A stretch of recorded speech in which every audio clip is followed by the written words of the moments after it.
রাসূল কথা বলতে পারবে না। অন্তত আল্লাহকে যে বলবো আল্লাহ বিচারটা শুরু করো, এই কথা বলার সাহস কেউ পাবে না। মানুষ গরম পানির মধ্যে, তামার মাঠের মধ্যে দলিলে কি পাইলাম রে আব্বা, দলিলটা লইয়া যান, শাস্ত্রলে বয়া বয়া কইেন তাহিরি দলিল ছাড়া কথা কইয়া গেছে না।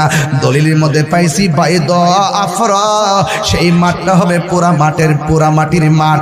কাকুর সাতিন নকি, এখানে গাছ থাকবে না যে তোমাকে ছায়া দিব, একবারে লতা পাতাহীন উদ্ভিদ ছাড়া মাঠটা হবে। তাদের পায়ের মধ্যে জুতা থাকবে না, উলঙ্গ অবস্থায় থাকবে।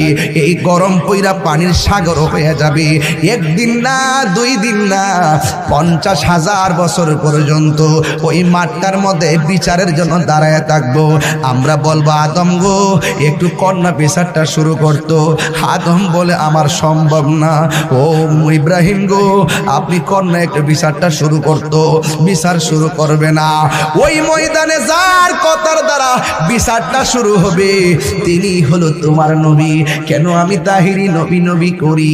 নবী আমার কবরে আপন হবে। কেন আমি নবী নবী করি? নবী রাধানগরে মরণের কালে সামনে আসলে জীবন ধন্য, জীবন ধন্য হয়ে যাবে। ইয়া রাসূলুল্লাহ, নবী গো এতগুলা পাগল আপনার জন্য রাতের ঘুম হারাম কইরা ফেলাইছে। যদি পারেন একবার ঘুমের ঘরে আমরা দেখা, আর কতকাল কাঁদবো ইয়া রাসূলুল্লাহ, নবী গো আপনার ভালোবাসি এই জন্য যেন আপনার কবরের মধ্যে পাই, আপনার ভালোবাসি সেই জন্য যেন বিপদের কালে পাই।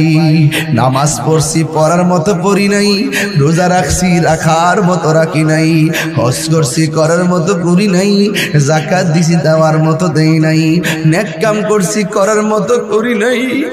যদি আল্লাহ আমরা দরে উফাই নাই, কিন্তু আপনি নবী ছাড়া কোনো গতি নাই, গতি নাই, গতি নাই। ইয়া রাসূলুল্লাহ, নবী গো কেন আপনার ভালোবাসি নবী গো? আল্লাহ আপনার হাবিব বলেছেন। এবার আমার নবী আল্লাহরে ডাক দিয়া বলবেন আল্লাহ আমার উম্মতের বিচারটা তুমি শুরু করো। এবার আল্লাহ বিচারটা শুরু করব, কিন্তু বিচারটা শুরু করতে যাইয়া আমরা তখন দৌড় মারবে আদম নবীর কাছে, যাইয়া বলবো নবী গো আপনি আমরা লাগে একটু কথা কন না। আদম নবী বললে আমি পারবো না, গন্ধম খাইতে নিষেধ করলো আল্লাহ পড়ো। আরে